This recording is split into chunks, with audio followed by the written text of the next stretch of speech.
رزق دینے والی ذات اللہ رب العزت کی ہے، وہ ہر کسی کو رزق دیتا ہے، کسی کے رزق کے اوپر نظریں جمانی نہیں چاہیے۔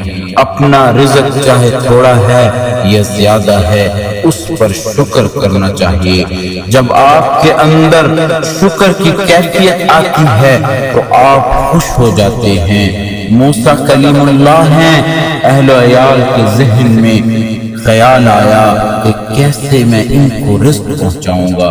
اللہ رب العزت نے ارشاد فرمایا، امام فخر الدین رازی فرماتے ہیں، یہ جو پتھر پڑا ہے اس کے اوپر اپنا عصا مارو، اپنا ڈنڈا مارو۔ تو پتھر کے اوپر ڈنڈا مارا تو اندر سے کیڑا نکلا۔ اس کیڑے نے منہ آسمان کی طرف اٹھایا ہوا ہے، اور وہ کیڑا کیا کہتا ہے؟ سبحان من یرانی ویسمع کلامی ویعلم مکانی ویذکرنی ولا ینسانی۔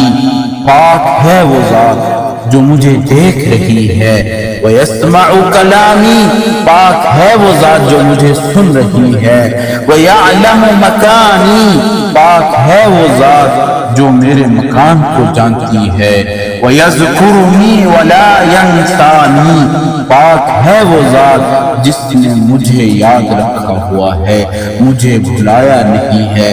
انسان جو بھی اس دنیا میں آیا ہے اس کا رزق اللہ رب العزت کے ضمن ہے، اس لیے ہمیں اپنا سینہ بڑا کرنا چاہیے اور اللہ رب العزت کا شکر ادا کرنا چاہیے۔